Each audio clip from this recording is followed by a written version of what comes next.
네, 방금 소개를 받은 당국대 건축학교 교수 홍경구입니다.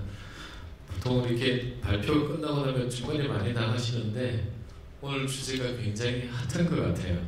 굉장히 재밌기도 하고요. 오늘 토론해 주실 분은 아마 딱 제가 모듈레이터 역할을 하라고 딱 이렇게 자리를 만들어 주신 것 같습니다. 간단히 그래도 앞에서 소개를 좀 시켜주시긴 했는데 다시 토론할 분을 좀 소개를 시켜드리도록 하겠습니다. 먼저 우리 이화여대 강민석 교수님 토론해 주시고 큰 박수로 환영해 주시고, 서울시의 김장수 과장님 참석해 주셨습니다. 사무의 김철호 본부장님 참석해 주셨습니다. 그리고 우리 첫 번째 발표했던 우리 홍익태 교수님이 가버리셔서 이제 우리 두 번째 발표를 해주던 양현정 박사님 참석해 주셨습니다.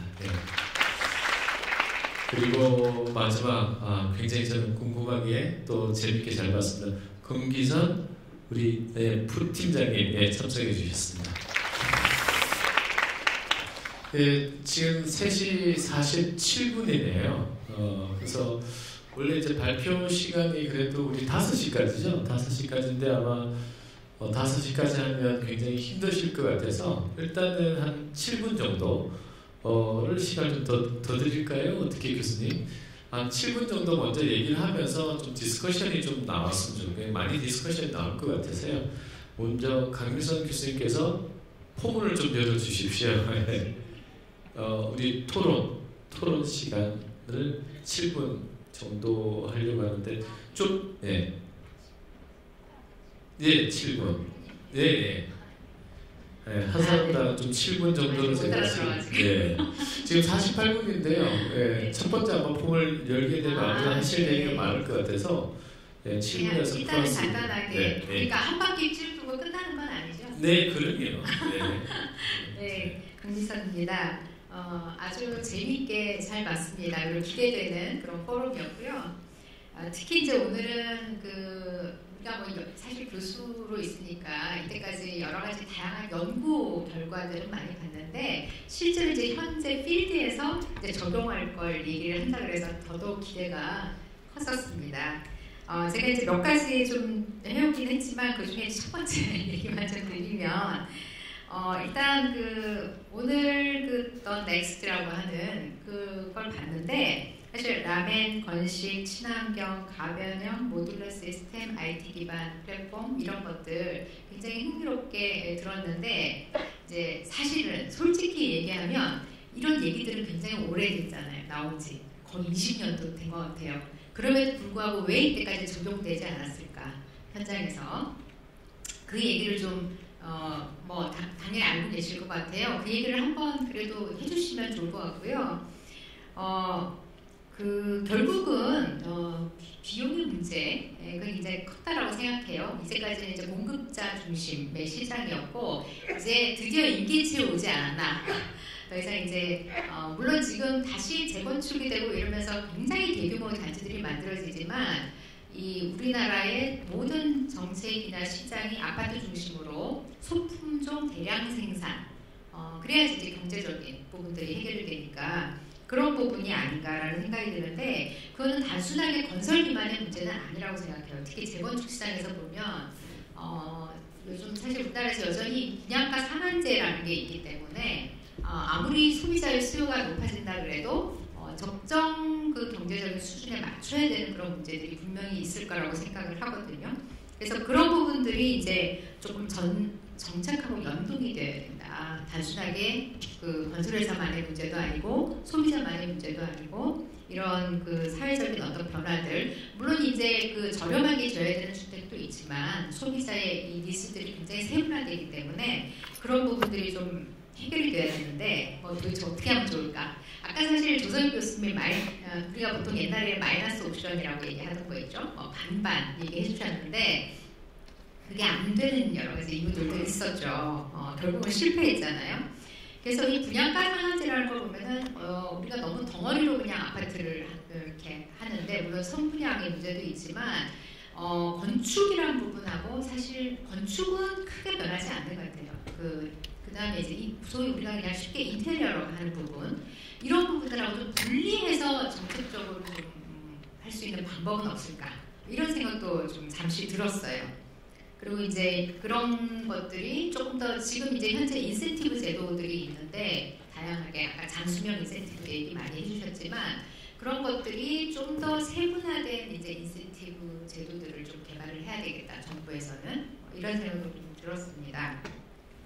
그래서 공동주택에서 결국은 여기 이제 우리 오늘 공동주택, 네, 우리나라의 공동주택은 아파트만 다 생각하잖아요. 근데 아까 사실 조설 교수님 발표에 대해서 이제 그런 얘기를 하셨는데 소품종 대량 생산이 아닌 다품종 소량 생산이 가능한가? 라는 생각을 이제 좀 해야 되고, 아까 그런 것들은 사실 그런 시장이라고 생각을 하거든요. 물론 대규모로 지어진 아파트에서 전체는 아니지만 일부 대안적인 어떤 옵션으로 선택을 할 수는 있을 것 같아요. 그래서 너무 우리는 그 주거의 선택지가 작다는 문제, 그것도 이제 되게 숙제일 것 같고, 그런 면에서는 사실은 이제 소규모 정비 사업, 지금 서울시도 그런 부분에 좀 관심을 계속 가지고는 있지만 그런 것들이 좀 확대돼야 되는데 결국은 그것도 파이낸스의 문제거든요. 살고 있는 사람들이 어딘가에 뭐 갔다 와야 되고 여러 가지, 결국은 그것도 이제 경제적인 부분으로 정착을 하게 되고, 아까 그 조 교수님이 보여줬던 그런 주거들이 만들어졌을 때 이제 임대 방식이면 선택하기가 쉬운데 이게 이제 그냥 만약에 분양이다 그러면 저거 내가 사서 재밌게 쓰다가 팔 때 이게 황금성이 있을까? 그런 문제들이 분명히 생긴단 말이에요. 그래서 이제 그러한 부분, 그걸 다시 선택할 사람들이 충분히 있을 거다라고 하는 이 확신이 있어야 저걸 선택할 것 같거든요.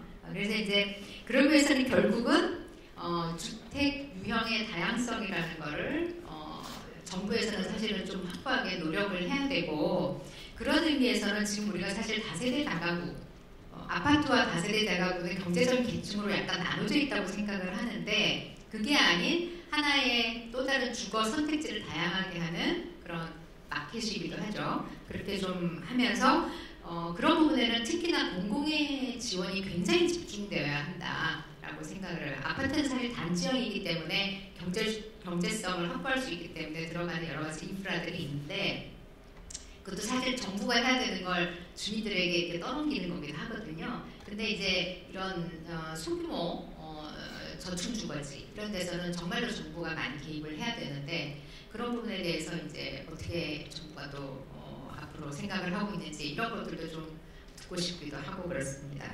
일단 여기까지 제가 네. 7분 됐나요? 네, 될 것 같아요. 이거 답변을 누가 해야 될지 지금 잘 모르겠는데요. 네, 이 부분은 한번 메모를 좀 해놓으시고 나중에 우리 세 분 토론 끝나고 나서 답변을 해주시고, 만약에 안 된다 그러면 제가 또 할 수 있는 데까지 답변 한번 드리도록 하겠습니다. 예, 막바로 우리 두 번째 토론자로 넘어가도록 하죠. 우리 김장수 과장님. 예. 네, 안녕하세요. 서울시 공동주택지원과장 김장수입니다. 제가 지금 목소리가 완전 쉬어가지고 좀 듣기에 많이 불편하실 텐데 좀 이해를 좀 해주십시오. 야구를 응원한 것도 아닌데 갑자기 주말을 지나니까 이렇게 목소리가 좀 잠기게 됐습니다. 아마 제가 서울시에서 이제 공동주택 지원과장이라는 자리를 이제 맡다 보니까 저를 이 자리에 초청을 해주신 것 같아요.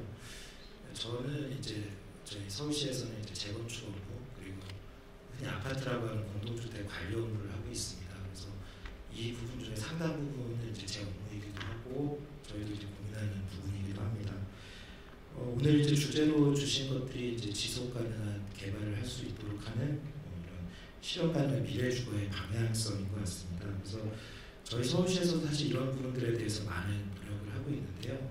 이제 말씀해주신 것처럼 사실 이제 민간에서 이런 부분들을 앞장서서 주도해 나가기는 어려운 부분들이 있기 때문에 저희가 이제 공공에서 하는 저희 서울시 같은 경우에는 특히 SH공사를 통해서 하는 사업들에서 이런 이제 미래 주거의 유형들을 좀 시험을 하고 있습니다.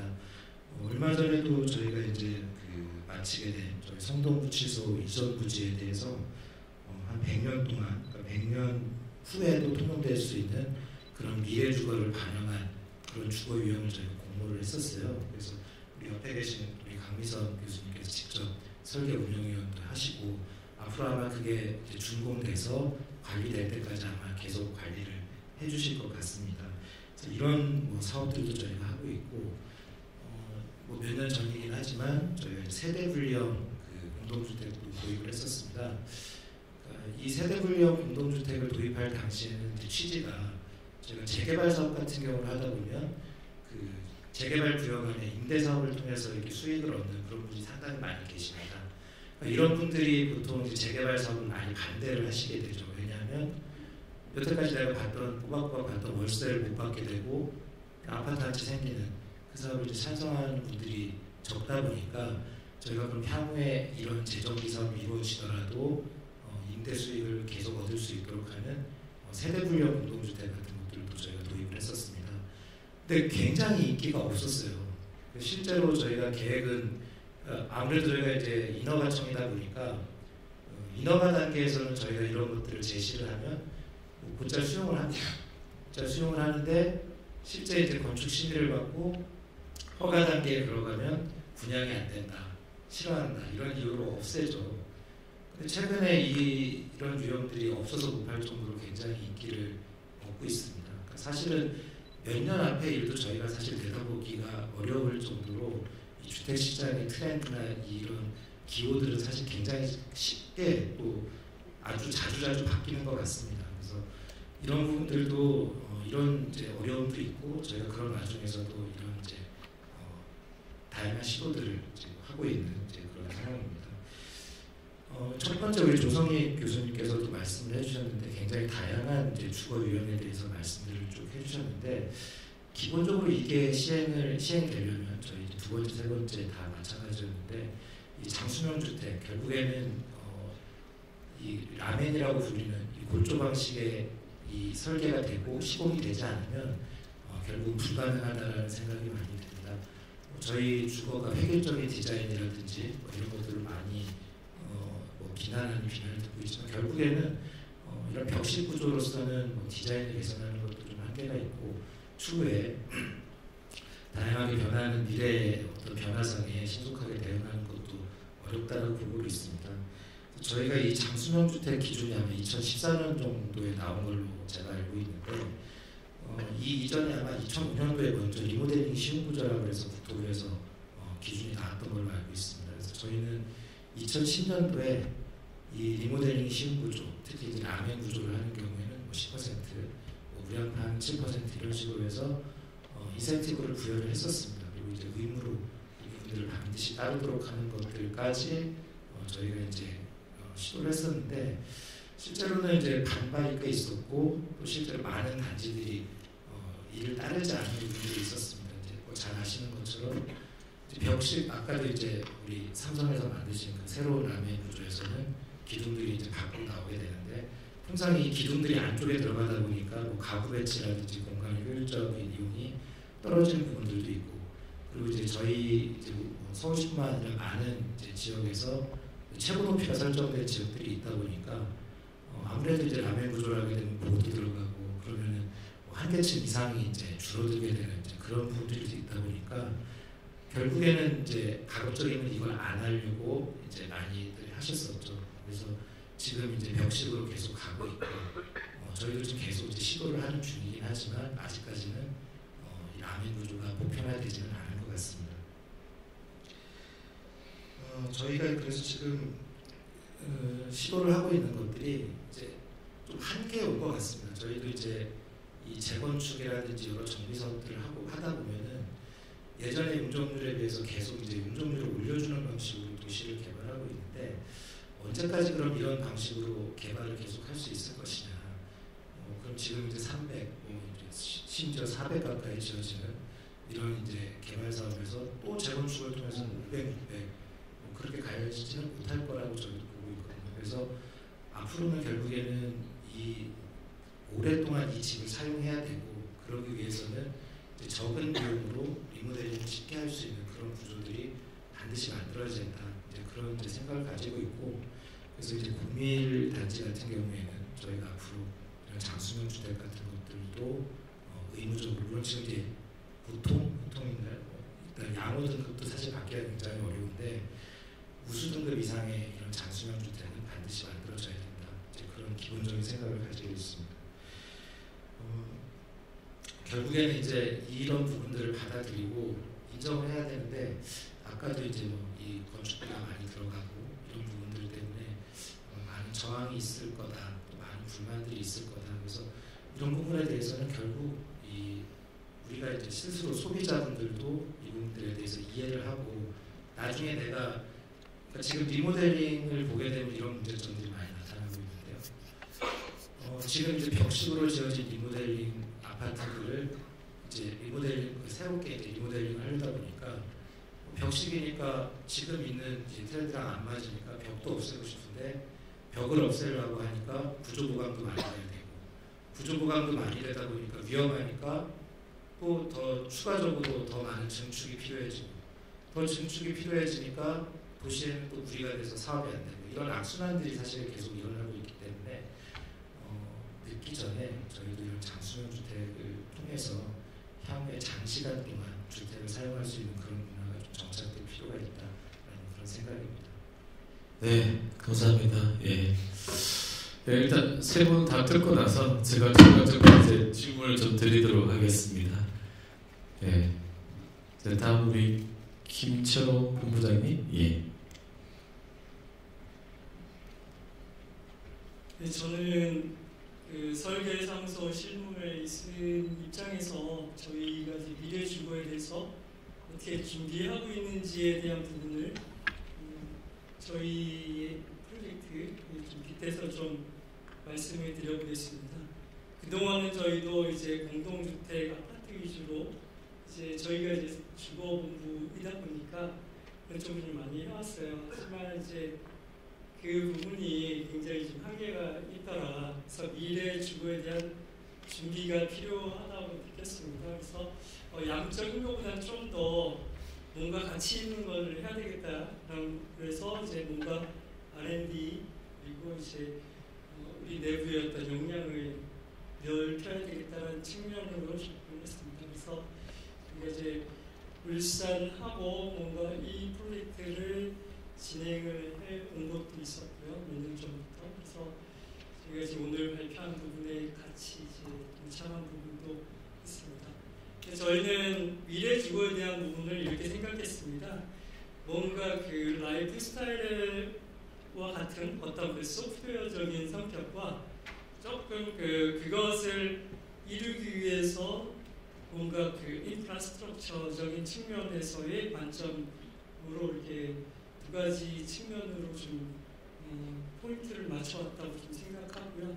첫 번째는 지금 이런 무주 공간에 가변형을 하고 그다음 라이프 스타일의 다양성을 구현하기 위해서는 이게 구조적인 거라든지 뭐 설비, 전기 이런 것들 거기에 또 AIoT 지금 현재 디지털 기술까지 접목해가지고 인간의 삶을 풍요롭게 하는 어떤 그런 측면으로 좀 이렇게 포커싱을 해가지고 저희는 스마트 AIoT 기술이라든지 그 다음에 우주 공간을 위한 그 라멘조 구조, 무량판 구조라든지 거기에 덧붙여서 이제 향후에 이제 그 스마트 건설에 대한 스마트 컨스트럭션 측면에서의 그 모듈러 시스템, 그 OSC라고 하죠. 오프사이트 컨스트럭션이라고 하는 부분까지도 접목을 해서 가는 쪽으로 좀 포커싱을 해서 좀 이렇게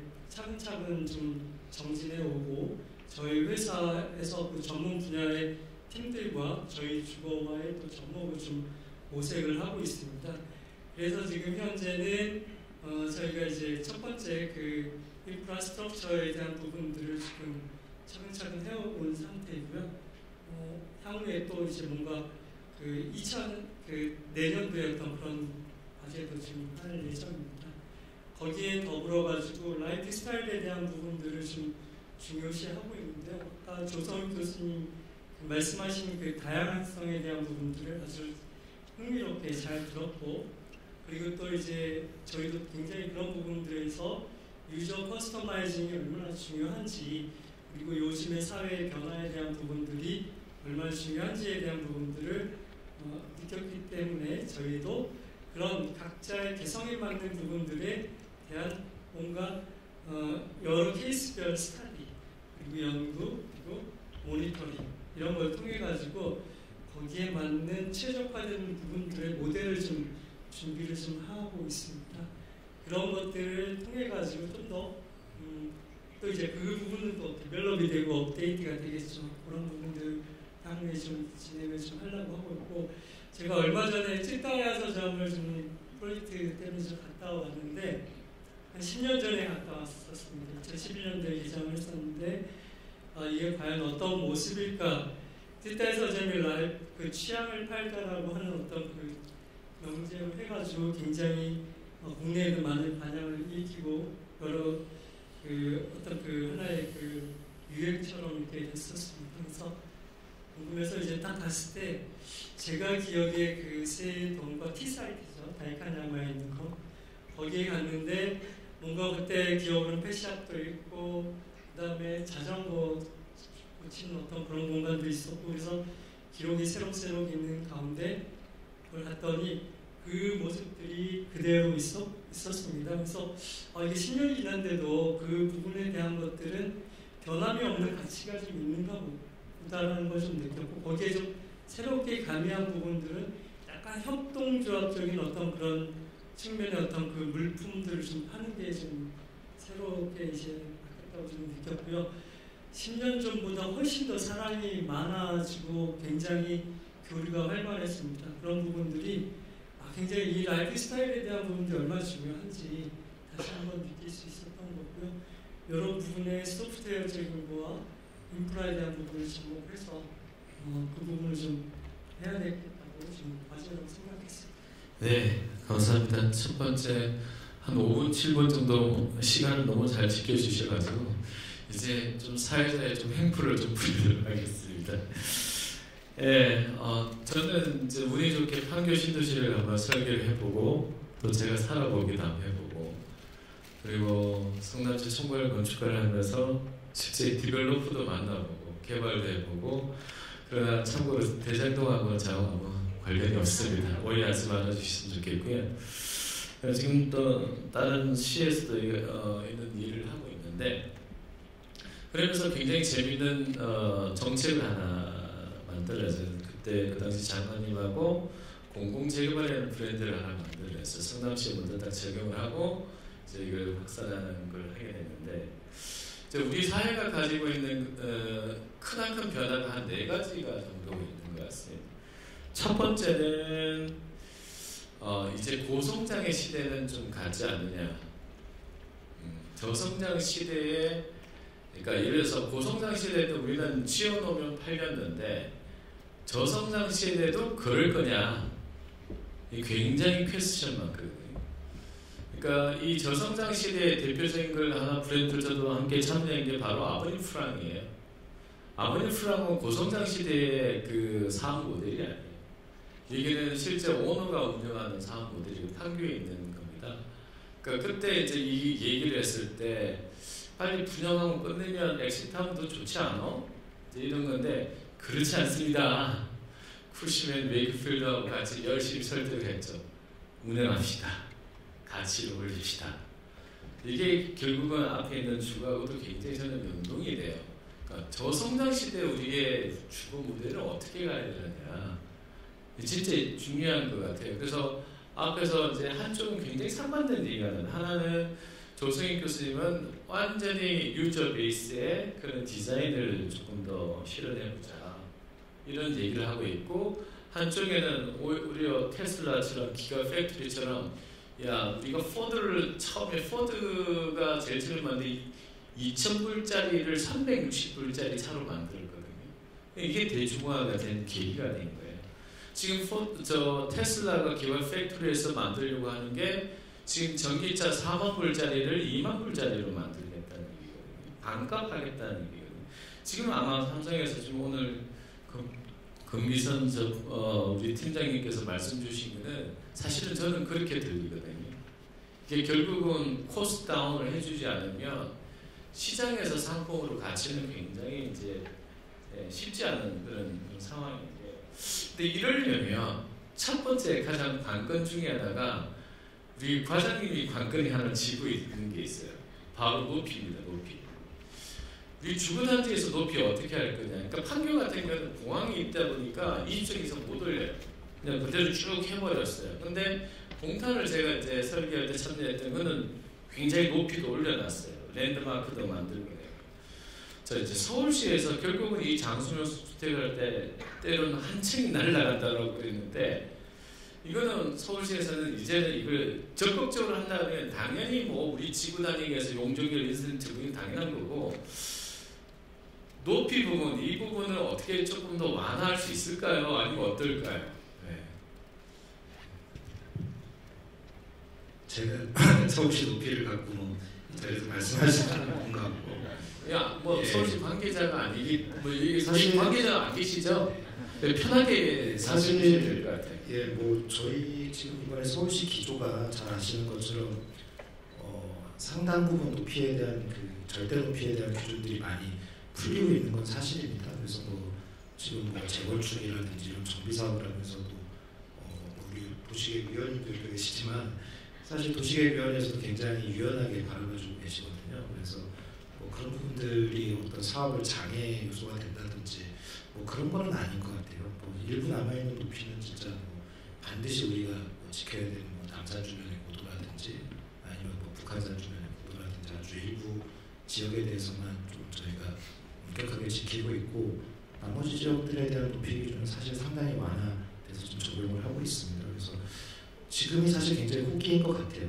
저희도 이 지금 이제 뭐 국토부에서 하고 있는 뭐 층간소음 완화를 하기 위한 뭐 슬래브 두께를 뭐 좀 높게 적용을 한다든지 그리고 이런 이제 라멘 구조를 적용한다든지 그런 것들에 대한 부담이 사실 상당 부분 없어졌거든요. 그래서 이럴 때 이런 것들을 좀 많이 적용해서 또 반대로 거꾸로 저희가 이런 구조를 했을 때 운전 인센티브도 부여하고 오히려 저희가 이런 쪽으로 관장을 하고 있을 때 이런 방향으로 좀 더 설계나 시공이 좀 이루어지는 것이 더 낫지 않겠냐 그런 생각입니다. 이제 예를 들면 이제 무릉지 주변이 있거나 그러니까 소위 말해서 시각 통로를 내거나 그런 지역이 아니면 나름대로는 조금 더 유연하게 적용할 수 있다. 뭐 이렇게 우리는 이해할 수 있는 거죠. 그렇게 운영하고 있고 이미 그렇게 되고 있고 특히 우리 저 세운상가 주변은 정말 드라마틱한 변화를 어떻게 될지 모르겠지만 유도를 하고 계시니까 그 부분은 그래도 뭐 나름대로 조금 저희는 희망을 가질 수 있다라는 생각을 하는데 또 제가 하나의 이거 한 가지만 네. 말씀드리면 사실 뭐 저도 사실 도계위에서 일을 하고 있고 뭐 신통이라고 하는 것도 하고 있기 때문에 주민들은 지나치게 많은 높이를 원해요. 네. 사실은 지금 서울시에서 뭐 기조가 숫자를 얘기하기는 좀 그렇지만 예를 들어서 뭐 예전보다 거의 한 15층, 20층 높이는 거는 뭐 거의 다 하고 있거든요. 그럼에도 불구하고 뭐 79층을 해달라, 8층 해달라. 그거 사실 우리가 그 기후 위기의 시대에 과연 그게 굉장히 비효율적인 건 다 아시잖아요. 훨씬 더 비경제적이고 그럼에도 불구하고 그걸 정말 원하는 거 이거는 저는 주민들을 좀 계획하고 교육시켜야 된다고 생각해요. 어떤 부분은 너무 심하게 그런 부분들이 있기 때문에 저도 그 부분은 동감입니다. 네. 성남시 워낙 많이 당해봐서 네. 그 다음에 또 하나 우리 트렌드 중에 하나가 저출산 이건 정말 막을 수 없는 부분이지 않을까 이제는.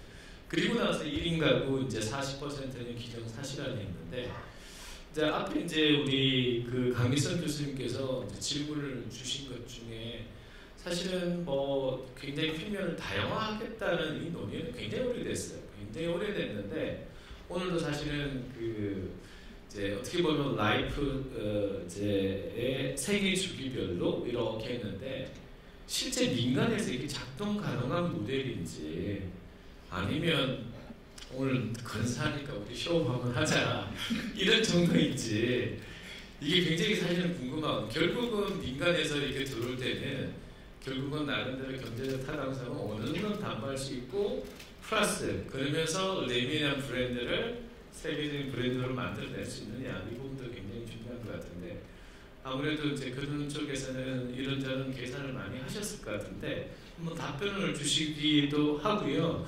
우리 김철호 본부장님도 함께 연구하신 것 같지 않는 저는 느껴졌었어요. 그래서 함께 좀 답변을 좀 주시면 어떨까요? 네, 말씀하신 대로 저희가 이제 설계 관련해서는 사무 설계와 같이 협업을 해서 이 평론 플랫폼을 개발하게 되었습니다.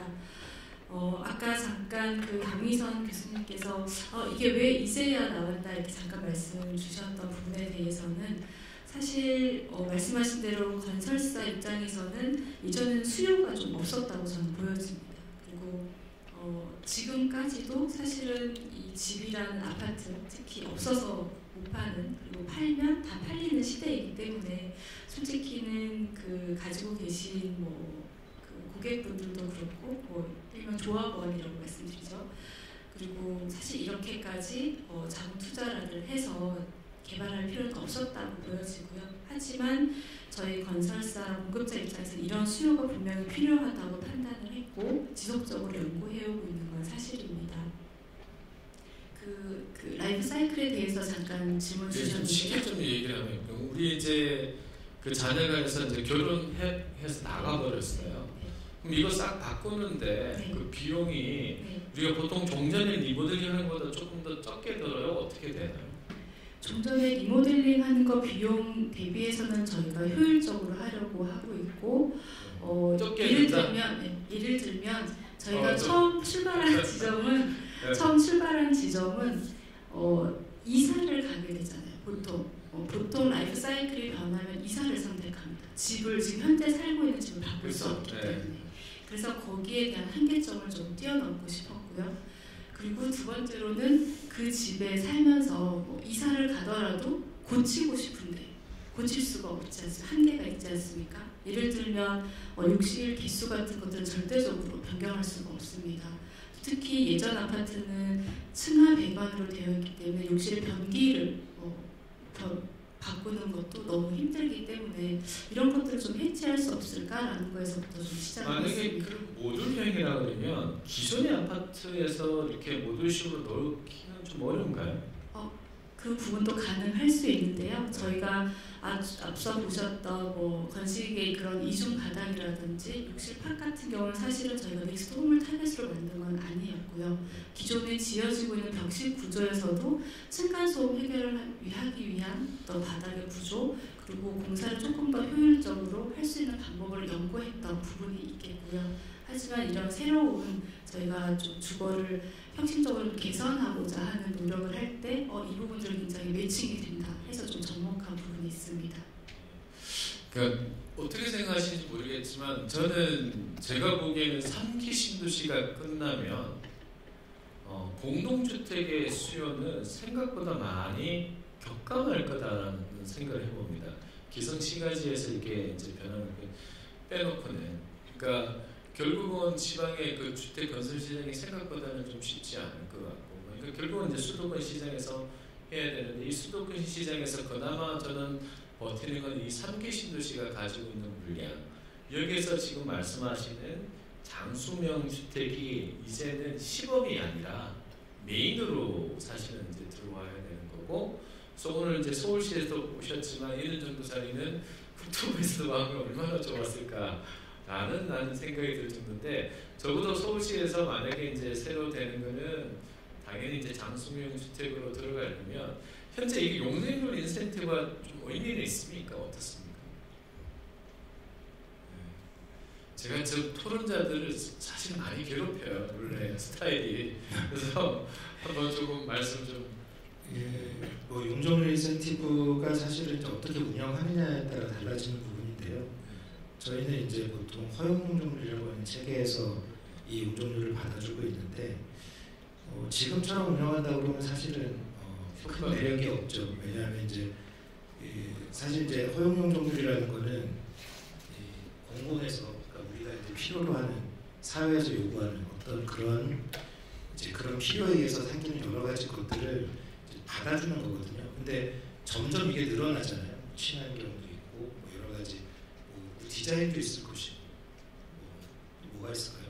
진흥형도 있을 것이고 여러 가지 그런 항목들이 추가되다 보니까 실제로 아까 이제 106%라고 말씀하셨는데 106%면은 얼핏 보면 크지 않은 것 같지만 사실 굉장히 큰 금액이거든요.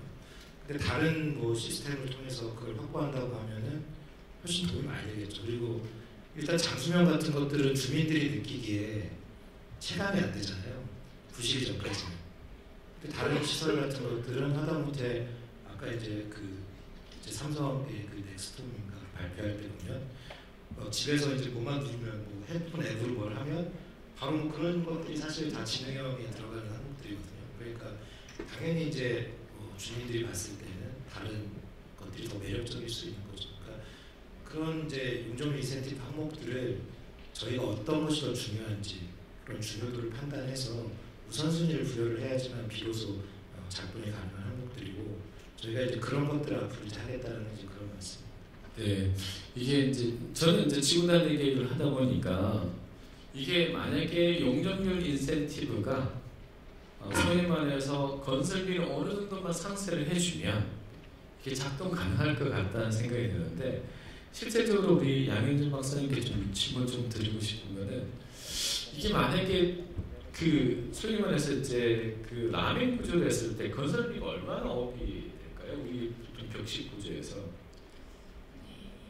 어려운 질문 드렸는데 건설비는 이제 좀 쉽게 말씀드리긴 어렵지만 저희가 연구단 이제 R&D 결과로 이제 분석한 결과는 이제 라멘 구조로 했을 때 우수 최우수 등급 정도 수준으로 지었을 때 기존 대비 아까 이제 한 106%까지 6% 정도 더 상승하는 걸로 네, 분석이 됐습니다. 만약에 정말 앞에서 아까 106% 얘기했어도 만약에 106%라면 제가 보기에는 인센티브로도 어느 정도는 감안해 줄 수 있지 않을까라는 나는 좀 생각이 좀 듭니다.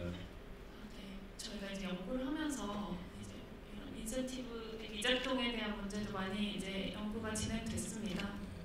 말씀하신 것처럼 다른 인증제도들이 많이 있고요. GCD 인증도 있고 기타 등등 인증제도들이 있는데 그에 대한 인센티브는 거의 동일한 수준이에요. 그래서 그런데 이제 장수명 주택 같은 경우는 이제 건설을 하면서 이제 비용 상승하는 부분이 있기 때문에 또 시스템적으로 지금 비장수명 아파트가 일반화되어 있기 때문에 이제 산업도 부족하고 해서 이제 짓는 게 어려운 실정이에요. 이런 실정에서 어렵게 지으면서 인센티브도 이제 획득하기가 어렵거나 아니면 이제 뭐 유사한 인센티브를 획득하거나 한다는 경우를 따져봤을 때 이제 사람들은 이제 장수명 주택 인증제도 말고 다른 인증제도의 인센티브를 받게 되는 거죠. 그렇기 때문에 이제 네네 뭐 그런 측면이 있고요. 또 하나 더 말씀을 드리면 일단 이러한 그 장수명 주택 구조가 이제 계속 연구되어 왔음에도 불구하고 이제 시장으로 진입이 어려웠던 부분에 대해서 이제 뭐 연구 결과로 말씀을 드리면 아직까지 그 주택은 이제 부의 수단으로 이제 사용되고 있어요. 그래서 소비자에게 있어서도 상품으로 네 상품이고 뭐 주택의 물론 품질도 이제는 어느 정도 중요시하긴 하지만 고비용을 들여서 이제 좋은 주거에 살기보다는 이제 뭐 청약이 돼서 부를 획득할 수 있는 그런 수단으로 이제 주택을 생각하고 있어서 아직까지 이제 소비자들이 주택의 품질에 대해서 그렇게 크게 관여를 하지 않는 부분이 있고요. 그렇기 때문에 이제 공급하는 건설사 입장에서도 이제 소비자를 타겟으로 하지 않습니까? 그래서 그러한 소비자들의 이제 수준에 맞춰진 그런 이제 아파트들이 현재까지 공급이 됐었고, 그리고 건설 공급자의 입장에서 봤을 때도 이제 또 이제 뭐 건설 비용이나 이런 부분들이 가장 중요한 좀 요소 중에 하나이기 때문에 이제 자발적으로 시스템 전환이 어려웠던 게 사실입니다. 그런데 이제 3기 신도시 그리고 1기 신도시의 재정비를 하게 되는 과정인데요. 아직 이제 완성이 되지 않았잖아요.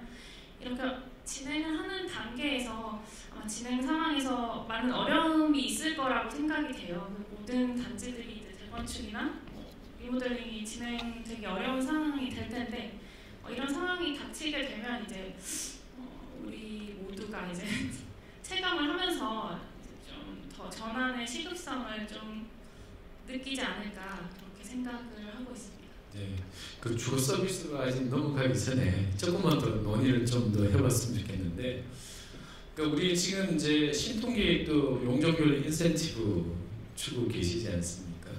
그러니까 반은 아마 공공에서 올라갔을 때 반은 조금 민간에서 이렇게 나뉘어지는데, 만약에 그런 제도를 저희가 활용을 한다 그러면, 글쎄요, 지금 6%라는 수치를 지금 모의 기준에 6%, 일반 공사비 기준으로 이제 6%인데 그보다 좀 더 들 수도 있고 뭐 그런데, 그런 정도라면 한 번은 이제 이거는 좀 적극적으로 고민해 볼 만하다라는 생각도 좀 들고요. 만약에 저게 고려가 안 됐을 때 민간에서는 상품으로 이게 내놓을 수 있을런지 이 부분도 굉장히 좀 궁금합니다. 우선 이제 말씀하셨던 연구하셨던 결과는 6%지만 저희가 이제 지금 현재 시간도 좀 많이 오른 것들을 고려했을 때는 저희 회사에서는 격식 대비 라면 구조가 15% 정도 올라간다고 보고 있고, 그래서 말씀하셨던 대로 그런 장수명이라든지 친환경 인증에 관련된 인센티브가 조금 더 선별적으로 적용이 될 필요가 있다 이렇게 말씀드리고 싶습니다. 네. 그 지금 지어지는 대부분 서울의 재건축 300%거든요. 용적률 300%. 근데 그 용적률이 다 가짜 용적률이만 아시죠? 발코니 뭐니 하면 사실 엄청난 그 볼륨이 올라가는 건데, 사실 우리가 30년, 40년 수명이라는 건 사회적 수명이라고 그냥 쉽게 얘기하지만 다 부동산 자산 가치 때문에 새롭게 지으면 자산이 어마어마하게 뛰니까 이었죠.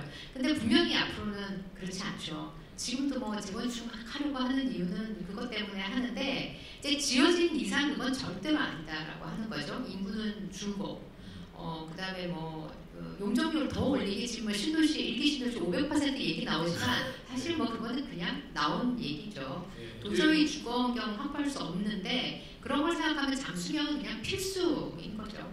네. 그 노후계획도시에서 500%는 좀 오해가 있는 것 같아서 조금 이야기라는 특정 역세권 지역 정도만 그렇게 된다라고 얘기를, 아마 이미 얘기 설계사무소에서 오신 분도 계신 것 같은데 이미 알고 계실 것 같아서 간단하게만 좀 말씀을 좀 드리고요. 한 가지 이제 조선익 교수님이 굉장히 재밌는 주제를 저는 던졌어요. 저희한테 많은 주거에 관해서, 그러니까 이제 주택이 아닌 주거에 관해서 생각할 수 있는 인사이트를 굉장히 많이 던졌어요. 그러니까 개인의 기호를 우리는 어떻게 받아줘야 될 거냐. 우리는 레디메이드된 상품으로 그분들의 그 삶의 패턴을 우리가 특정한 패턴으로 다 몰아갔는데, 지금 이제 오늘 말씀 주신 거는 그렇지 않다. 이제는 조금 더 개인의 레디메이드, 우리 이미 레디메이드 상품 속에서 그분들의 행동을 끼워 맞추는 게 아니라 그분들의 행동 맞춤에 걸맞는 뭔가를 좀 했으면 좋겠다. 이런 논의는 사실은 유럽에서 굉장히 많습니다. 그냥 골주만 해놓고 나머지는 알아서, 중국도 심지어 뭐 그렇게 하는 경우도 굉장히 많고요. 저는 이 시장도 굉장히 궁금하고, 또 하나는 지금 앞에서 이제 마지막으로 해주셨던 그 이제 주거 서비스 관련된 플랫폼 베이스의 주거 서비스 이미 하고 있는 것도 굉장히 많이 있습니다. 이 시장은 저는 이제 굉장히 커질 것 같은데, 이 두 개가 좀 결부될 수 있는 방법, 또 이 부분에 관해서 또 민간에서는 또 어떻게 생각하고, 우리 여기 있는 그 이제 청중들께서는 좀 어떻게 생각하는지. 왜냐하면 저희가 지금 공공주택에 이걸 도입하려고 하고 있습니다. 그래서 그러다 보니까 가장 필수적인 주거 서비스, 구독 서비스 이걸 좀 생각을 하고 있고, 아마 민간에서는 뭐 하이엔드 주거는 워낙 이제 그게 잘 될 것 같은데, 우선 이 부분에 관해서 상관없습니다. 이미 발표를 했어도 좋고요. 그러니까 조금 의견이 있으시면 토론자분 좀 얘기를 좀 부탁을 좀 드리도록 할게요. 예.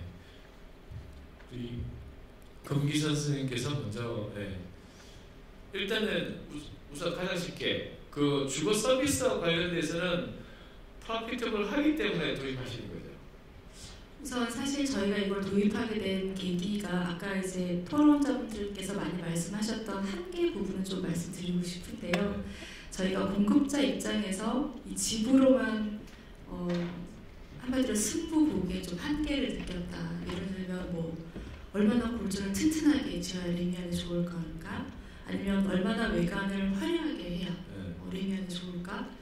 그리고 네이버도 마찬가지고요. 현재 저희가 1위를 계속 20년 동안 하고 있는데 좀 그 1위를 유지하고 싶은 전략도 좀 필요했던 것 같고요. 그렇다면 저희가 이 하드웨어만 제공하는 그런 기업이 아니라 정말 이 뒤로 오는 거주자의 삶도 저희가 좀 책임지는 그런 기업이 되면 어떨까. 그래서 저희가 작년에 런칭한 라이프 컴패니언이라는 그 캐치프레이즈가 있습니다. 그래서 요람에서부터 무덤까지라는 말도 있듯이 정말 태어나는 순간부터 학창 시절의 기숙사부터 신혼부부의 생활 그리고 노후 생활까지도 책임질 수 있는 이 정말 생활 전반을 책임져주는 그런 하드웨어적인 주거도 공급하면서 단지 거기에 그치지 않고 거기에 필요한 서비스를 좀 제공하면 정말 고객들이 삶이 좀 풍족해지지 않을까라는 거에서 출발을 하게 되었습니다. 네. 근데 제가 가장 중요한 질문 중에 하나가 경제적으로는 그래도 작동 가능한 정도 모델이라는 거죠? 모델로 보고 있고 그걸 목표로 해서 지금 다양한 킬러 서비스라든지 여러 가지 것들을 좀 개발하고 있습니다. 예, 거기에 걸맞는 인력들도 많이 필요하시겠죠? 그렇습니다. 네, 우리 주거학회에서 그걸 좀 더 담당을 하고 계신데요. 우리 회장님도 계시고 나중에 회장님 한번 그 부분 말씀 좀 저도 좀 부탁드렸으면 좋겠고요. 그다음에 또 하나는 이제 1인 가구들 위해서 지난번 국제 세미나도 굉장히 재밌는 얘기를 좀 해주셨고 분명히 이 40%가 된다는 것 자체가 저희는 이제 반드시 정책적으로 좀 고려를 해야 될 어마어마한 숫자입니다. 그러니까 특히 우리나라의 청년분들 또는 1인 가구분들에 관해서 이제는 이제 정부가 좀 나서야 되지 않을까. 예전에 고시형 베이스의 이런 저렴한 이런 정도의 주거가 아니라 오늘은 코리빙이라고 이렇게 이제 말을 줬지만 조금 더 노인들 위한 1인 가구들도 있을 것이고 이것도 이제 굉장히 중요한 것 같은데 그런 내용도 좀 들어가 있는 것 같아요. 혹시 설계를 하는 입장에서 그런 부분에 대한 고려를 지금 여기서도 컨셉이 좀 들어와 있는지 좀 말씀 좀 부탁드리겠습니다. 사실은 요즘에 이슈 중에 하나가 초고령화에 따른 시니어에 대한 부분에 관심이 굉장히 높아지고 있습니다. 이것이 지금 다만 요양시설, 내지 시니어 타운의 문제뿐만 아니라 사실은 공동주택에서도 우리 주변을 보시면 굉장히 고령화되고 있다는 걸 몸소 느끼시잖아요. 그럼 과연 이제 요양시설, 시니어 시설만 과연 시니어를 위한 어떤 부분이냐? 그렇지 않다는 거죠. 이제 공동주택에서도 이런 시니어에 대한 고려가 돼서 향후에는 고려가 되고 지어져야 되고 또 그런 라이프 스타일이 가만히 돼야 된다는 부분들을 좀 많이 느끼고 있고요. 그 부분에 대한 것들을 좀 연구를 좀 이렇게 많이 해야 되지 않을까 싶고 저희 그 부분에 대한 것들을 지금 현재 이 주거학회와 같이 함께 이제 연구에도 지금 만들어서 지금 하고 있습니다. 그래서 그런 것들 굉장히 중요하게 생각하고 이번에도 일본에 가서도 요양시설 내지 시니어타운에 대한 부분들도 벤치마킹도 해봤고 그래서 어떤 라이프 스타일에 대한 다이카니야마도 갔지만 그런 부분에 있어서 이게 이제 남의 얘기가 아니라는 부분들을 지금 많이 느끼고 왔습니다. 네. 예. 지금은 사실 세부적인 내용까지 발표는 못 주셨지만 단위 유닛에 관해서 생애 주기별로 우리는 이렇게 수용하겠다라고 되어 있는데 주민공동시설도 굉장히 달라집니다. 지금 어떤 곳에 가면 어린이를 위한 공간들이 텅텅 비어 있는 곳이 굉장히 많습니다. 이런 부분을 어떻게 이제 우리가 메이크업하고 또 다른 용도로 전환할 건지. 그래서 실제 주민공동 이용시설 공간도 조금 더 좀 다변화되고 유연한 어떤 변형을 할 수 있는 이런 구조로 하고 있는데 혹시 그런 부분도 좀 연구가 되시고 있는 거겠죠? 그렇죠? 네, 그렇습니다. 오늘 발표를 사실 내용 자체가 좀 대외비성의 부분이 많이 있어서 저희가 이미 사진 다 찍었을 겁니다. 아까 보니까 사진 엄청 찍고 계시더라고요. 그 뒷부분에 얘기가 굉장히 많이 있고요. 저희 그런 구조 시스템들이 지하 주차장까지 모두 다 연결되어 있고 말씀드린 대로 단위 세대가 그렇게 변할 수 있다면 또 하부에 들어가는 그런 어메니티 시설도 당연히 다 다변화할 수 있는 그런 구조를 갖고 있습니다. 지금 원밸리는 거의 컨시어지 서비스까지 가는 건가요? 일부 부분에 대해서 그렇게 들어가 있습니다. 예. 자, 요 정도까지 얘기 듣고 아마 중간에 궁금한 게 꽤 많이 있을 것 같은데요. 이제 편하게 좀 간단한 질문도 좋으니까 질문 있는 사람 손을 좀 들어주시겠어요? 네. 우리나라 참, 우리 지금 두 분 다 드셨는데 회장님 뒤에 말씀 주시고요. 바로 뒷분께서 먼저 이름을 좀 지목하고 해주시면 굉장히 제가 사회 보기 편할 것 같습니다. 알겠습니다. 예, 그 레미안에서 주택 설계하고 있는 김덕선 프로인데요. 제가 장수명 자문위원을 지금 김수환 박사님하고 오랜 10년 이상 같이 했고 여기 뭐 정책 제안도 엄청 많이 했고요. 그래서 이게 이 프로그램을 기획하면서 연구소하고도 해서 이 프로그램을 만든 걸 근본으로 다시 백투더 베이직으로 돌아가자. 우리 선배들은 집을 아파트를 도입했을 때 벽식으로 도입하진 않았다. 라멘으로 도입했고 거기에 대한 삶의 방식을 했는데 다시 한번 돌이켜 보자라고 해서 이제 ESG에 대한 개념을 왜 건축을 못하지? 거기서부터 스타트를 했고 그래서 100년의 주택을 리모델링 하는 거 그 다음 100년의 주택을 재건축을 2번 하는 거 그 비용을 둘이 짜서 아이디어를 냈고 기획을 했는데 다시 제가 좀 돌아가서 좀 히스토리하면 패널 중에서도 조금 제가 봤을 때는 조금 오해의 소지가 있는 것도 있을 것 같아서 좀 바로잡고 또 이거는 사회 담론으로 이 세미나를 요청하고 그리고 앞으로 이 장수명이 들어가는 거가 기본으로 된다는 거는 우리가 다 동의를 하고 하는데 이게 왜 강제화가 되던 사회적으로 이걸 구현하지 않으면 당장 50층, 70층의 재건축이 눈앞에 닥쳤는데 압구정, 여의도가 그렇게 지어지고 있는데 왜 우리는 그거를 준비하지 하고 있지 않는가에 대해서 그래서 담론의 방향으로 좀 요청을 드린 세미나고요. 그래서 저희가 좀 스터디 할 때 가장 크게 중요한 거는 인센티브를 정말 많이 제안했어요. 저희가 제안서에 들어가는 보고서 인센티브 세미나만 뭐 김수환 박사님이나 양현정은 뭐 굉장히 많은 아이디어였는데 이 경쟁 인센티브들 녹색이나 이런 것들이 모두 적은 비용의 인센티브 높이 제한이나 이런 게 같았어요. 그래서 세금 제한도 하고 그러니까 기재부 때문에 국토부는 영역 제한이라 건축 내에서 할 수 있는 것만 제한해. 그래서 그러면 법 초과하는 걸 제한하자 해서 이제 국토계획 이용하는 법에서 이 상한용적률을 뛰어넘는 120%까지 할 수 있는 개념을 제한했고 국토부하고 엄청난 협상에서 그게 가능하게끔 이제 바뀌었습니다. 아까 말한 대로 상한 용적률을 넘어서 하는 게 이제 제도화가 됐고요. 근데 이제 서울시가 다른 인센티브들 지구단위 계획 지침을 올해 변경하면서 세부 계획까지 있는데 주택법에 따른 이 중첩 적용에 대한 조례 개정이 안 됐으니까 좀 그거는 김상수 과장님한테 부탁하면서 그 제도 개선에 대한 일정을 좀 말씀을 해주시는 거 하나 하고요. 두 번째 비용에 대한 거가 이게 아까 말한 대로 시장에서 있을 수 있는 개념이냐 그래서 비용 분석도 공개하고 굉장히 많이 했는데 벽식 그 다음에 우리가 했던 게 원래 장수명 우수 최우수는 무량판으로 검토를 했어요. 그렇게 검토해갖고 했던 게 이제 110% 정도였거든요. 근데 아시다시피 무량판 사고가 터진 거예요. 무량판 장수명을 했다는 거는 사회적으로 매장 나가겠다 해서 라면이 들어가다 보니까 예치한 비용보다 더 공사비가 올라가는 거예요.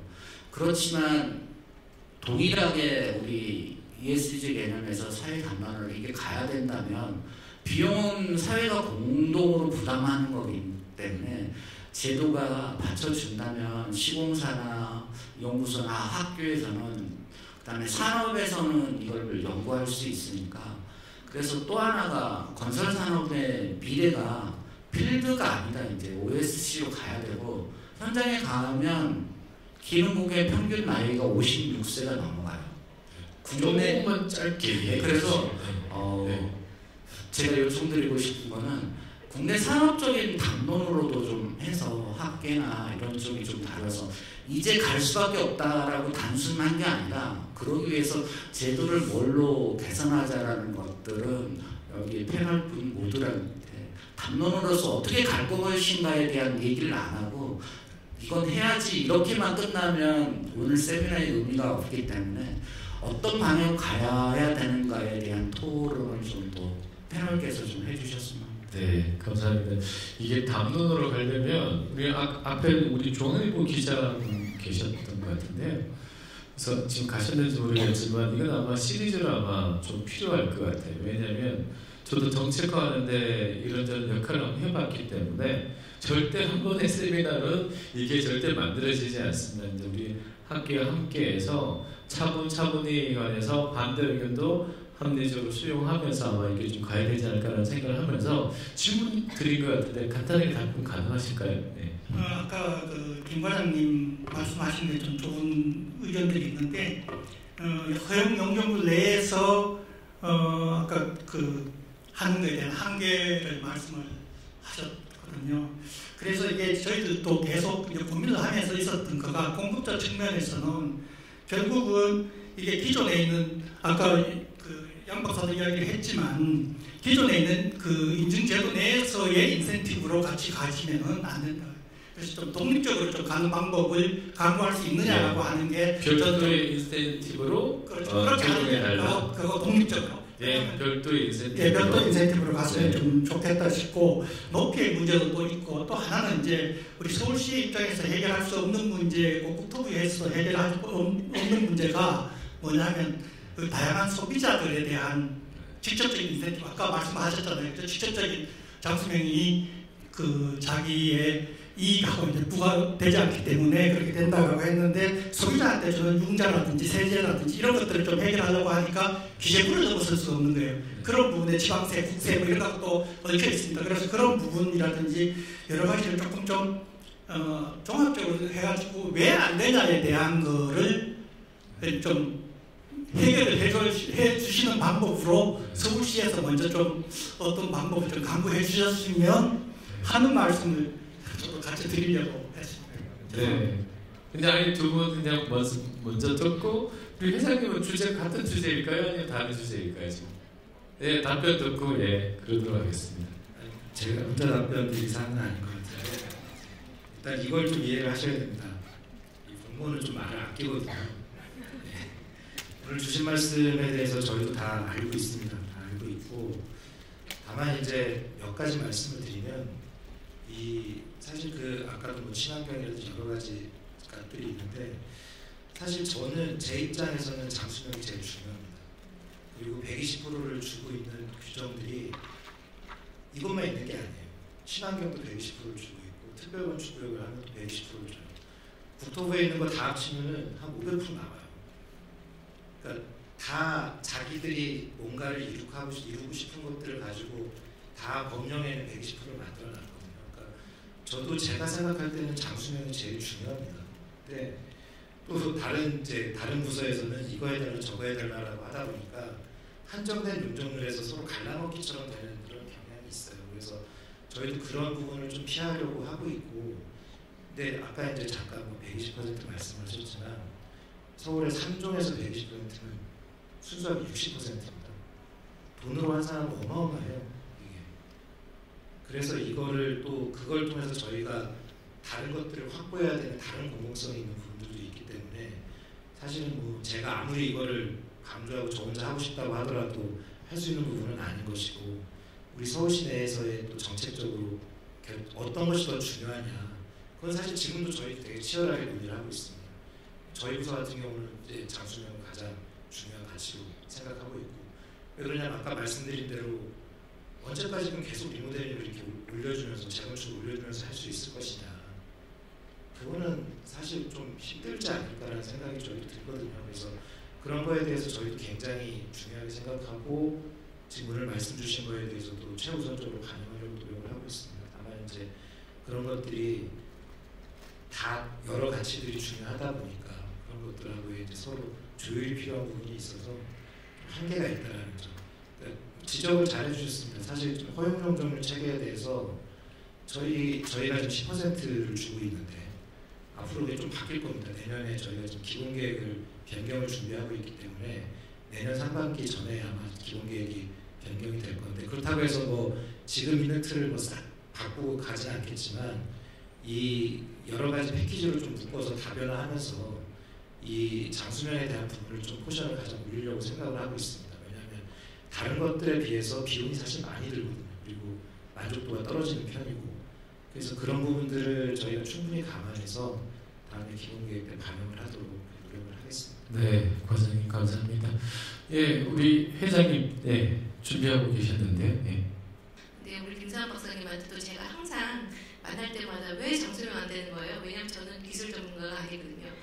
왜 안 되는 거예요? 이걸 사석에서 계속 말씀 많이 해주셨고 얘기하고 있었지만 지금 현실에서 이제 재건축 활성화된 게 거의 10년 됐습니다.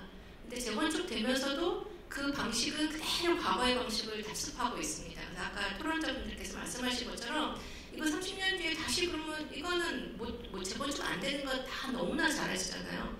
근데 현재 새롭게 그렇게 호화스럽게 지어진 집이 과거 그대로 지어지는 집에 대해서 학계에서도 굉장히 많은 얘기를 하고 있었기 때문에 마침 우리가 연말이 다가왔지만 이 기회에 한번 이런 그 공동주택의 미래 특히 좀 더 기술적인 부분에 대해서 얘기를 해보자 하는 거고요. 오늘 사실 이 직전에 본부장님께서 오셔서 이건 한 번으로 끝날 일이 아니다 이렇게 설명을 드렸고 또 주거 학회만의 일도 아니다 해서 주거, 뭐 구조, 건축 모든 학계의 뭔가 릴레이식 또는 다각적인 업계, 학계 또 이런 설계 분야 모든 사람들이 이제 논의를 해서 가야 되는 부분에 대해서 제도적인 거 뭐 이런 거 다 이제 좀 릴레이식 세미나를 했으면 좋겠다라고 말씀드렸고 또 삼성물산만이 해결해야 될 문제는 또 아니라고 생각합니다. 그래서 오늘 아마 각 건설회사에서도 많이 오신 것으로 제가 알고 있는데 또 업계는 업계대로의 뭔가 같은 이건 국책적으로 나가야 되는 방향인 건 모두 다 지금 동감해 주시고 있는 것 같아서 조금 단합적으로 나라가 나가야 될 방향에 대해서는 같이 목소리를 맞추고 근데 이 주제는 가장 중요한 것 중에 하나는 일반인에 대한 설득 과정입니다. 아까 강 교수님 말씀해 주신 것처럼 일반인에 대해서는 이거를 이해를 하기 어려운 주제라고 생각돼서 좀 더 대민에 대해서 이 부분이 왜 사회적인 컨센서스가 필요하고 왜 따라와야 되는지에 대한 설명 과정도 굉장히 중요하다고 생각합니다. 네, 회장님 감사합니다. 이게 어쨌든 이제 우리가 정책화하는 것은 크게 두 가지 모델이 있는 거. 하나는 어마어마한 사고가 하나 터졌을 때, 그러면 이제 정책화하기가 굉장히 쉽습니다. 거기에는 정치인도 보이고요, 시장인도 보이고요.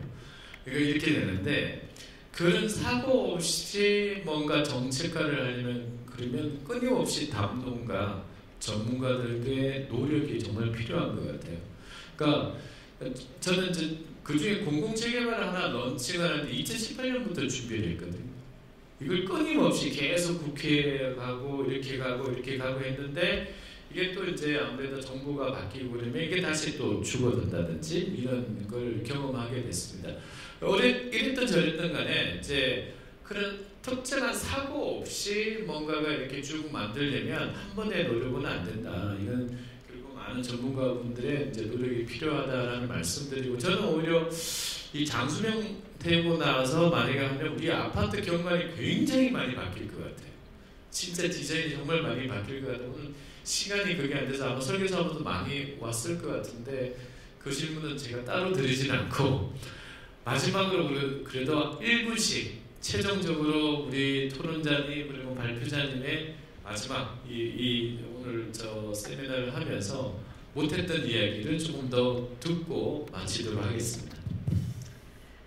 저는 제가 요즘 사실 ESG 공부를 하고 있거든요. 리더십 과정이라는 데 끌려가지고 공부를 하고 있는데 사실 제목은 Sustainable Development지만 실제로 요즘 사회의 기업들이 ESG 하지 않고서는 글로벌 시장에서 살아남을 수 없는 이런 상황이 되고 있는데 아까 발표 과정에서 ESG 얘기가 나오고 또 패널 토론도 저기 플로어에서도 ESG 얘기를 해서 굉장히 반가웠어요.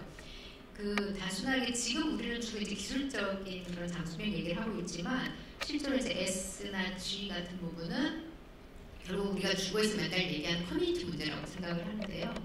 아까 그 발표 자료라는 게 굉장히 이렇게 압축해서 보여줘야 되기 때문에 사실 혼인을 기반한 가족이란 걸 보여주고 지금 유닛만 보여주고 물론 근데 이제 대부분의 아파트들 저희가 지어진 데도 가보면 유닛과 커뮤니티 공간을 보여줘요. 그 사이의 공간들에 대한 것들에 대한 고민. 나는 거기서 어떤 좀 더 특성화하고 좀 차별화할 수 있는 해답이 있을 거다. 또 하나는 단지와 주변과의 어떤 경계부. 이거 지금 사실 뭐 굉장히 문제되고 있잖아요. 공공통로 다 닫아버려가지고 지금 벌금 내라 뭐 강제금 내라 그러는데 그런 부분에서 조금 더 선도적으로 뭐 다른 회사도 마찬가지 삼성이 조금 그런 부분에 열려야 된다라고 하는 거. 왜냐하면 요즘 사람들은 시민들이 이런 거 정말 열심히 봐요. 특히 뭐 재건축도 많이 하고 그러니까 그래서 그런 부분에 대해서 조금 더 이렇게 좋은 이런 그 목소리를 내줬으면 좋겠다. 그런 의미에서 ESG라고 하는 걸 좀 더 적극적으로 좀 도입을 해서 홍보를 해줬으면 좋겠다. 그런 바람입니다. 네, 감사합니다. 네, 많은 답변을 주시는데 그래도 마지막 말씀 부탁드리도록 하겠습니다. 예, 뭐 특별하게 더 드릴 말씀은 없는데 그 사실 이게 뭐 그러니까 왜 외국하고 우리가 계속 비교를 하는데 외국은 되고 우리가 안 되는 이유는 사실 너무나 많습니다. 뭐 하나 누구만의 문제는 아닐 것이고 여러 문제들이 있는 거라서 이것 때문에 안 돼, 저것 때문에 안 돼 그런 것보다 어떻게 바꾸면 조금이라도 나아질까 그거에 대한 고민을 항상 좀 같이 하다 보면 좀 더 나은 결과 얻을 수 있지 않을까 그렇게 생각이 됩니다. 네, 감사합니다. 우리 김치로 본부장님.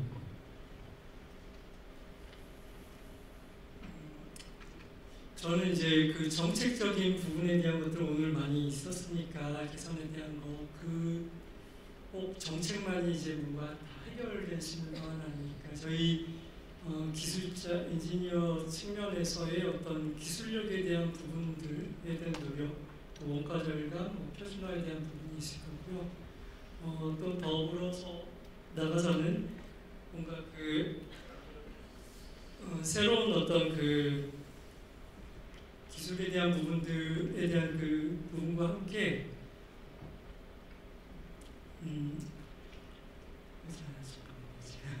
죄송합니다. 그래서 그 기술력에 대한 부분과 함께 우리 그 많은 노력들이 기울여져야 되지 않을까 싶습니다.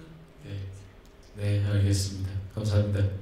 네, 검기선 팀장님. 네, 아까 그 저희 회사에서도 말씀드렸지만 이런 담론 일을 시작하게 된 게 굉장히 뜻깊다고 생각합니다. 저희가 말씀으로는 계속 1위였고 계속적으로 1위를 하기 위해서 시작했던 활동의 일부라고 말씀드렸지만 어쨌든 이건 삼성만의 노력으로 될 수 있는 건 아닌 것 같고요. 저희 모든 건설사들이 힘을 합쳐서 좀 이런 주거의 패러다임을 바꾸는 노력을 한다면 빠른 시일 내에 변화가 올 거라고 생각을 하는데요. 사실 지금까지 일을 해보면서 저희들의 그런 소비자들, 고객분들은 생각보다는 조금 변화가 늦은 것 같아요. 지금 저희의 주로 고객들은 베이비 부머 세대이고 하지만 좀 더 이렇게 저희 X세대 같은 분들이 주 소비층으로 떠오른다면 이런 패러다임의 변화 같은 것들을 좀 더 쉽게 빠르게 될 수 있지 않을까 싶습니다. 저희가 제일 중요한 것들은 사실 지치지 않고 이런 활동들을 계속 하는 거라고 생각하고 있고요. 내년에도 저희가 준비하고 있는 또 이 넥스트홈에 좀 더 고도화된 기술들을 한 번 더 선보일 기회가 있을 거라고 생각합니다. 네, 꼭 좀 선보여 줬으면 좋겠습니다. 예, 네, 마지막 우리 양윤정 박사님. 오늘 여러분들 이야기 다 재밌게 잘 들었고요. 특히 이제 삼성에서 민간 기업에서 이런 그동안 해결하지 못했던 것들을 이제 선도를 하려고 이제 민간에서 시작을 한 부분이 가장 또 좋은 시작점의 하나라고 생각됩니다. 아까 교수님께서 말씀하셨듯이 이제 사건 사고가 없는 부분들에 대해서는 이제 정부에서 지자체에서 이제 우선순위로 항상 밀려나요. 장수명 주택 이제 연구를 진행하면서도 그것을 많이 느꼈습니다. 장수명화하지 않는다고 해서 당장 사랑해 주거나 어떤 문제가 발생하지 않기 때문에 이제 더 급한 것들에 대해서 이제 우선순위가 밀렸던 부분들이 있는데요. 이렇게 이제 이런 3기 신도시와 또 그 노후 도시 특별법이 발표된 시점에서 지금은 이제 다 같이 심각하게 좀 고민해봐야 될 때라고 생각을 하고요. 오늘 이제 토론으로 진행됐던 것처럼 이제 앞으로도 이제 민간 공공건설사뿐 아니라 학교와 그리고 또 서울시 정부까지 함께 고민하고 노력해서 이제 문제를 좀 해결할 수 있었으면 좋겠습니다. 네, 감사합니다. 여러분, 우리 아파트 단지가 처음에 만들어진 게 어떤 건지 아시죠? 우리 마포 아파트 단지 63년도 만들어졌죠. 지금 몇십 년 흘렀는데 저희 이제 주거 유형 중에 대표적인 유형을 이제는 꼽으라 그러면 어느 누구도 아파트라고 말하지 않을 사람이 없는 것 같아요. 근데 최근에 이제 유튜브를 보고 그러면 외국인들 우리나라 아파트에 사는 그 환경을 보고 만족도가 굉장히 높습니다. 그러니까 저는 우리 한국 사람들이 굉장히 스마트하시고 그리고 융통성이 많아서 뭔가 우리 한국식으로 변화를 또 적용해야 되는 게 저는 최고의 그 탤런트를 저는 가지고 있다는 생각이 들고요. 저는 이 자리에 계신 모든 분들이 이제는 조금 철 지난 그 단어이긴 하지만 키 주거에 관해서 이제는 좀 자부심을 가지면서 이 서비스를 또 이 퀄리티를 또 전체적인 그 디자인과 외관들을 업그레이드하는 데 함께 했으면 좋겠고 실제적으로 저도 이제 외국인 분들을 좀 모셔서 이렇게 했는데 굉장히 편하다는 거예요. 미국 오히려 어떨 때보다는 웬만큼 맨션 못지않게 가격은 훨씬 어포더블 하면서도 더 이제 편하다는 말씀을 많이 주셨습니다. 그만큼 아마 오늘 레미안도 그렇게 했지만 그 외에 다른 브랜드에 계신 분들도 또 우리 설계에 계신 분들도 많은 노력을 해주셔서 아마 그런 정도의 성과가 나지 않았나라는 생각이 들고요. 또 공공주거에 관해서도 이미 200만 원으로 넘었었습니다.